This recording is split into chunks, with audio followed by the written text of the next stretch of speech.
ګرانو کتونکو په خپل پیج کې شراغلاز درته وایم نن به موږ خبرې کوو چې خلک ولې پښتانه له عرب ترک نسل یا له منګولانو سره تړي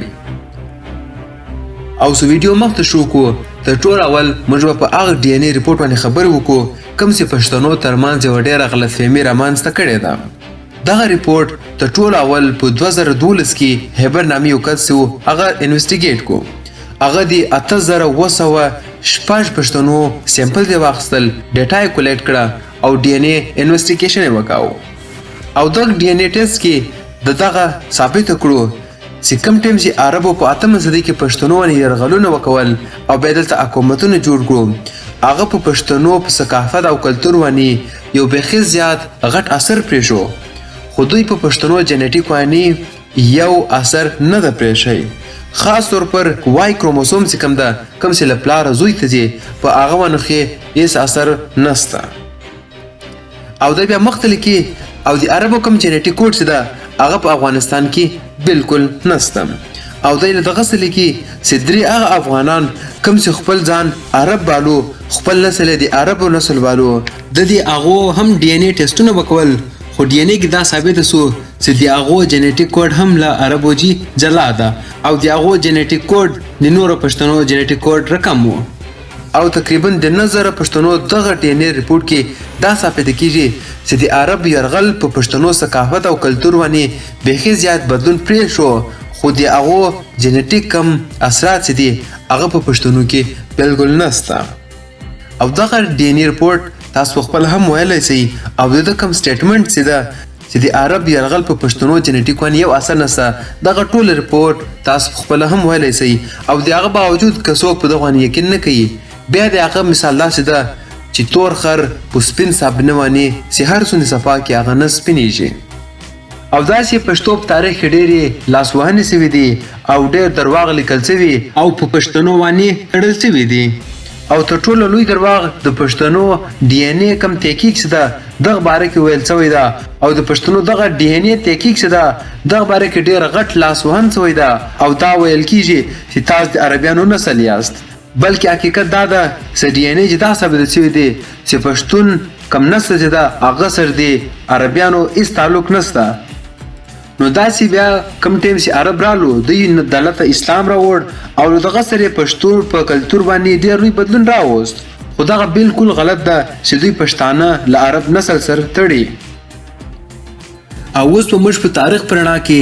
د سرلیک خان خبرې وکړو چې دغه تر ټولو اول چا او چیرې کارول شوی ده او دغه له وجې پښتانه ولې له منګولو سره او ترک نسل سره او یو څو نور چایني سره ولې دوی تړي اول موږ خبرې وکړو چې منګولو دغه سرلیک څه وخت استعمال کو او ترک نسل کم خلک چې دي هغو بیا دا کم ټایم استعمال کو او بیا اخر په دغه رڼا واچو چې دغه واقعي د پښتنو ده که نه ده اوس که موږ خبرې وکړو د دغه سرلیک خان دغه په منګولو کې پروټو منګولیک کم خلک سو هغو تر ټولو اول یو امپراتوري جوړه کړه کم نوم چې و روران خاګنیټ منګولو کې تر ټولو اول دغه خلکو خاګان کم سرلیک سو دغه استعمال کو او روران خاګنیټ په نامه یوه امپراتوري جوړه کړه او ووین الکساندر په خپل کتاب once again on the etymology of the title خان دوی په خپل کتاب کې یایي چې منګولو دغه سرلیک چینا کې کم شوانګنو قبیلې سوې له هغو چې دغه واخوست او موږ به مخته خبرې وکړو چې شوانګنو څوک او دوی له کوم ځای تعلق لرو او بیا چې کم ټایم 6مه صدۍ کې ګوک ترک خاګنیټ کم جوړ شو دغه تر ټولو اول ترک خاګنیټ و دغه ترک نسل چې کوم دوی چې کم ټایم روران خاګنیټ منګولو ته شکستونه ورکړو د هغه بعد دغه ګوک ترک کم خلک چې هغو دغه سرلیک خاګانې له منګولو جي واخوست او بیا د ګوک ترک دغه بادشاهان له فارس له بادشاهانو سره یو سو بیا دوی د پښتنو خلاف جنګونه وکول د پښتنو هغه ټایم بادشاهان ابتلایټس کوم چې ابدالي پښتانه دي دوی د هغو خلاف جنګونه وکول او هغه بعد دوی پښتنو ته هم شکست ورکو او بیا دوی په افغانستان کې تر ټولو اول ترک نسل کم حکومت چې و امپراتوري چې کوم هغه یې جوړه کړه نو داسې بیا ګوک ترک کم خلک چې و هغو دا چې دا سرلیک استعمال کو او د دوی وروسته چې بیا کم ترک نسلونه سره راتلو هغو هم استعمالاوه او له خپلو نومانو سره دغه سرلیک خان یا خاگان دا لیکو. دوی وروسته بیا تاتار، سلجوق او خزر خاګنیټ کومو او داسې بیا نور ټولو دغه استعمالاو او له دغه سره دغه مغولو بیا استعمال کو او داسې بیا دغه ترک نسل صفاوید په پرشیا کې دا استعمال کو او په صفاوید په حکومت کې څوک چې به د صوبې والی وټاکل شو هغه ته به دوی دغه سرلیک ورکو. او له دغه سره به خبره وکم ابتلایټ څوک وو. ابتلایټس ابدالي پښتانه وو. دوی په خپل ټایم کې ډېره غټه امپراتوري جوړه کړه. دوی په امپراتوري کې د چینا ایوسه علاقې ټول افغانستان پارس ونیو دغه ټوله او د ساوث ویسټ یورپ او د بیزنټاین امپایر کم سرحدونه وو دغه علاقو باندې هم هپتلایټسو حکومت کاوه. او داسې ویل کېږي چې هپتلایټس کم ټیم دوی پرپ زور کوو هغه ټیم په سنټرل ایشیا کې 40 هیوادونه داسې وو کوم باندې چې هپتلایټس حکومت کاوه. او دوی له فارس پاچاهانو سره ډېر سخت جنګونه کړي دي او هغو ته شکستونه ورکړي دي. خو د هغه وروسته بیا چې کم ټیم ګوک ترک راپورته سو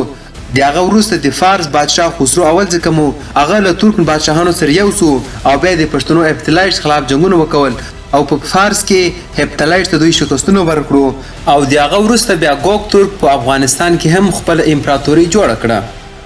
او د ووین الکساندر علاوه نور ډېر داسې مورخین او تاریخ پوه خلک چې دي لکه ایل روجرز او ایډوین جی پولی بلنک خپل کتابو کې دا لیکي چې منګولو او ترک نسل کم خلک سو هغه دغه سرلیک شوانګنو کوم قبیلې سوي لاغوجي واخوست او تاریخ کې کم ثبوتان پیدا شوي دي لاغوجي دا معلوم شوي دي چې شوانګنو قبیلې دغه سرلیک لننجي 400 کاله پخوا یا 1500 کاله پخوا دغه سرلیک استعمال کړی وو او بیا چې کم ټیم ترک او منګولو خپل غټي امپراتوریان جوړ کړي بیا دوی ترمنځ دغه سرلیک مشهور سو او بیا ترک نسل څونه سراتلو یا منګول هغه ټیم کم خلکو هغه دغه سرلیک استعمالوو. او دلته بیا یو لوی سوال پیدا کیږي چې ترک یا منګول کم خلک چې دي که واقعي دغه سرلیک دی دوی وایي حالانکه دوی په خپل تاریخ باندې ډېر فخر کوي نو دوی ولې دغه سرلیک نه استعمالوي. د هغه مثال داسې مور کېدلی چې کم ټیم چې انګریز برصغیر ته رالی بیا به د برصغیر خلکو سر کم سرلیک چې و هغه به له ځان سره استعمالوو او نن چې بیا انګریزان بیرته ولاړو نن په برصغیر کې دغه سرلیک سر څوک نه استعمالوي. نو دغه چې دغه منګول ترک او یو څه چاینیز قبیلې چې کم ټیم وي هغه ټیم چې دوی دلته سنټرل ایشیا ته رالو نو دوی دغه سرلیک له ځانو سره استعمالوو او نن یې نه استعمالوي.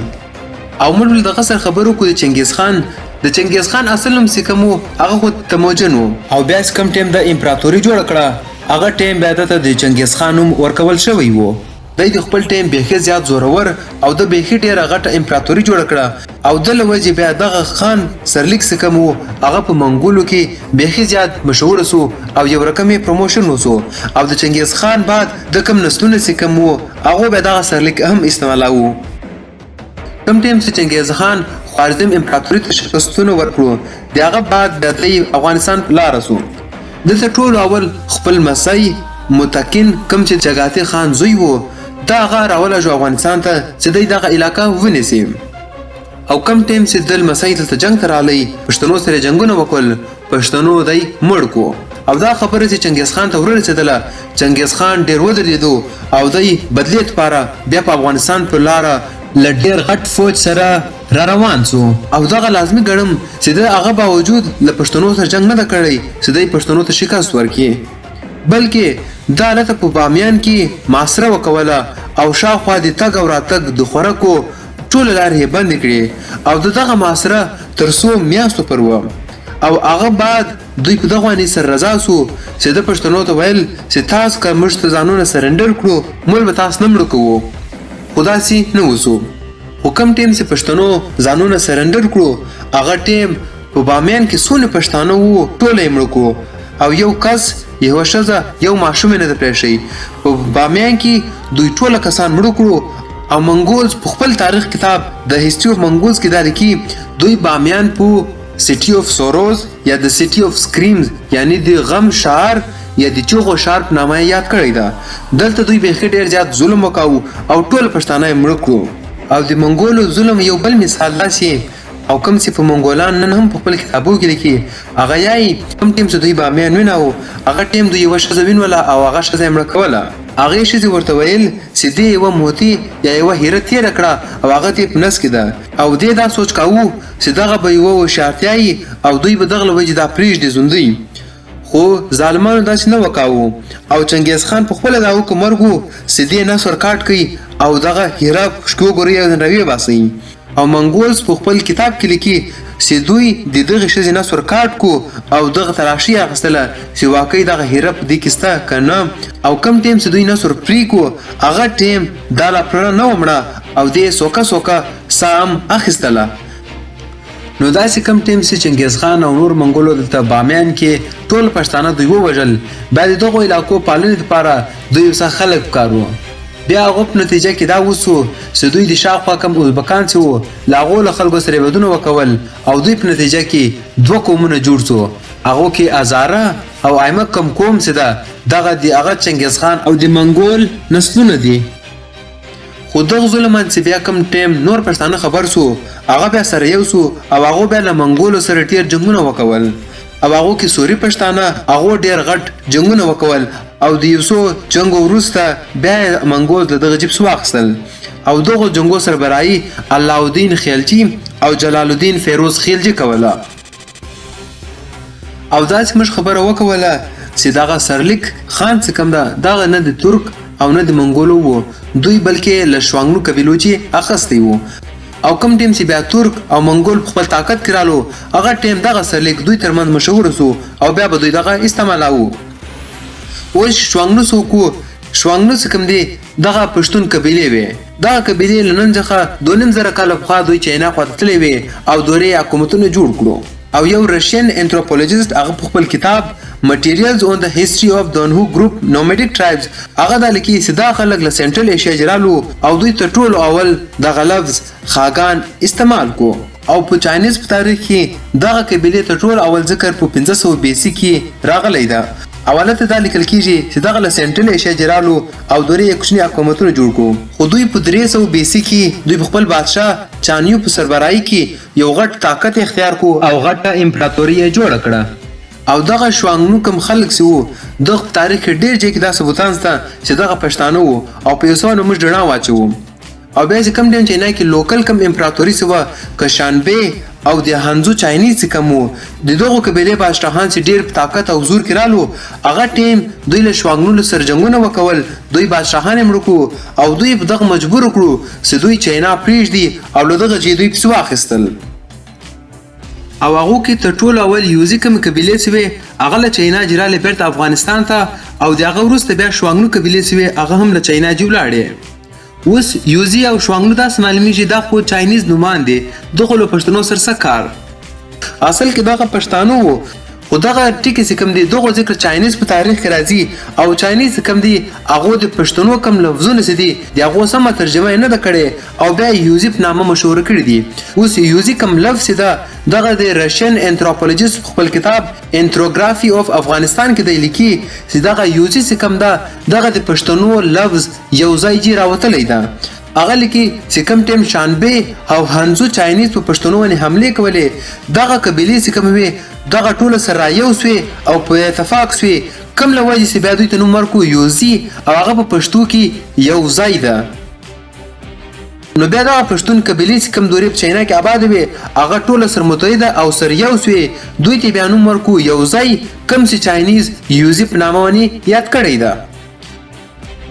دغه به د چینا کم لوکل کم بادشاہان سو هغه سره واغسل او دغه یوزي بیا بیرته افغانستان ته رالو او هغه ټیمز دوی افغانستان ته رالو دغه ټیم بیا د الکساندر او دغه کومندانانو پښتون په خوره یوناني باختري حکومتونه جوړ کړي او دغه یو ځای کم قبيله سوي د پښتنو هغه دغه یونانیانو ته شکستونه ورکړو او افغانستان کې بیرته خپل حکومتونه جوړ کړو او دغه ته ټولو مثال کوشان امپایر ده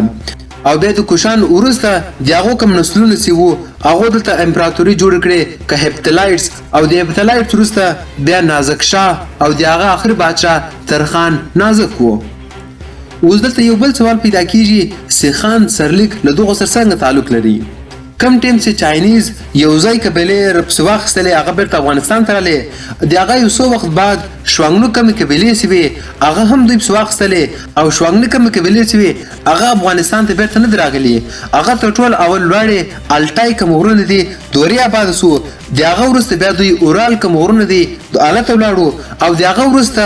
بیا دغه شوانګنو قبیلې ولاړو یورپ ته چیرې چې دوی رومن امپایر ته شکستونه ورکړو او دوی خپل حکومتونه جوړ کړو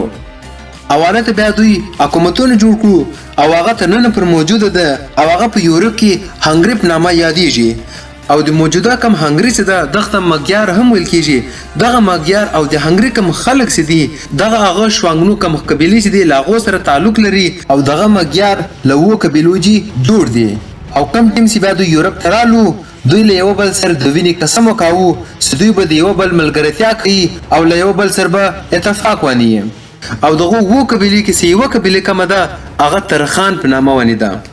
او دغه د هنګري کم خلک چې دي دغه اووه قبیلې ته هونز هم ویل کېږي او دغه هون چې بیا کم ټیم دوی په یورپ کې آباد سو هغه ټیم هم دوی خان هم سرلیک سو دغه استعمالاوه د هغه لوی مثال خان قربت ده او د خان قربت بعد بیا خان اسپاروخ رالی او دغه بعد بیا خان ترویل رالی کم چې د عربو خلاف هم ډیر غټ جنگونه وکول او دوی په بولګاریا او په هنګری کې حکومتونه کول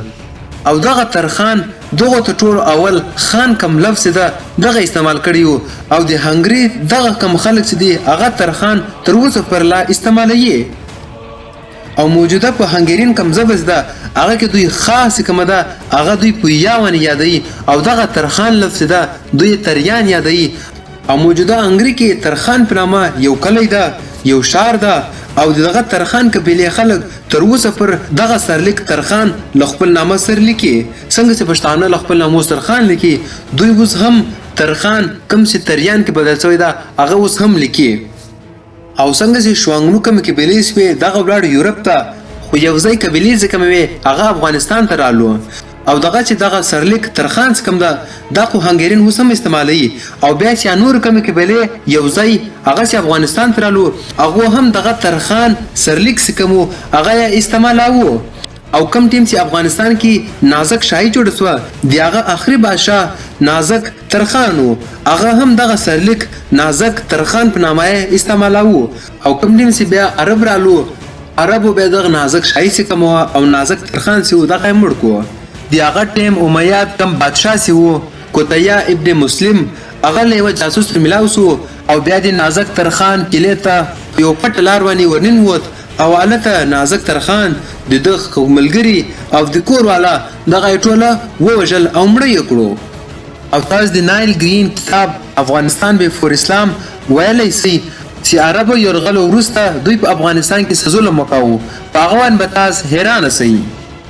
زه دلته د اسلام خبر نه کوم اسلام د امن او د مینې مذهب ده خو زه دلته د ظالم خلاف خبره کوم چا چې په پښتنو باندې ظلم وکاو او د موږ کلتور ته د کافر کلتور یایو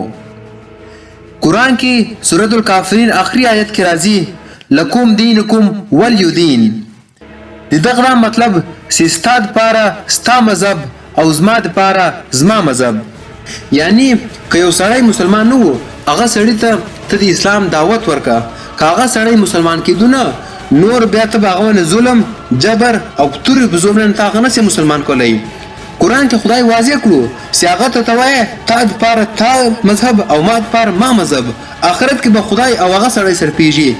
خدای یو چاته د حق نه درکړي چې هغه زور او جبرانه یو زوګ مسلمان کوي او عرب سیدل ترالو هغه خپل طاقت لپاره تور هم استعمال ولا زور هم کاوه او ظلم هم کاوه او دغه ظلم او جبر کې دوی به ډیر زیات خلک مړه هم کړو او دوی چې کم ټیم رالو زمانه پښتنو ته اسلامي ثقافت راوست باغونه فخر کوم خو د هغه علاوه دوی پښتنو نور ډیر ثقافت ریواج او پښتنو ژبه ته ډیر تاوان ورساو او دا ټیم په ګنداره اکسلا او د پښتونخوا نور د ډیر سیمو کې د دنیا غټ او شوونی ځایونه وو خو دوی دغه ټول رنګ کړو او ویلې چې دغه د کافرانو علم ده او دوی بیا د پښتنو کلتور او د پښتنو ژبه ته د کافر ژبه ویل او تاسو به اوریدلی یو یا غیار چې دا د دوزخ زبه ده دا خو اصل کې دغه چا ویلي دي دا خو یو پښتون نه دی ویلي نه دا ما ویلي دي نه دا تا ویلي دي دا کم ټیم عرب رالو ولی عرب چې دلته د بامیان کې غټ غټ بوتان ویلدل او د پښتنو کم زوی او کلتور څه وینا ویلید دوی هغه ته ویل د کافرانو زوی دي نو دا ویډیو کې موږ وکتل سید خان کم سرلیک سی وو هغه لننجی 2.5 کال په خوا تر ټولو اول شوانګنه قبیلو خلک استعمال کو او دغه وروسته بیا یوځای او ترخان کم قبیلې سی وي هغه په سلرم صدی کې دغه استعمال کو او افغانستان کې تر نازک ترخان پلامه او په موجوده یورپ کې ترخان کم قبیله سی وا هغه دغه استعمال کو او د ترکم خلک چې دي هغه دغه سرلیک په شپږم او اوومه صدۍ کې او دغه وروسته بیا منګولز کم دي هغه په 12 او 14 صدۍ کې دغه سرلیک ته یو هوا ورکړه چې هغه بیا ډیر مشهور شو خو تاریخ پرناک څه وګوري دغه سرلیک ته ټول اول پښتنو استعمال کړی دا او دغه د پښتنو ده او دغه شان لوجي تاسو پښتنو ته دا نه سی ویلي چې تاسو پښتانه له ترک نسل یاست یا تاسو له منګول نسل یاست چې باید دغه تاریخون پښتانه خبر سي چې هغه ډي ان اي کم تحقیق سی وو کم کې دغه ثابت سو چې پښتون نسل او د عرب نسل یو تعلق نسل لري او دغه لوجي د خان کم سرلیک ده هغه د ترک یا بیا د منګولو سرلیک نه ده دغه د پښتنو سرلیک ده او پښتانه دغه سرلیک لزیرا او کالوجي استعمالوي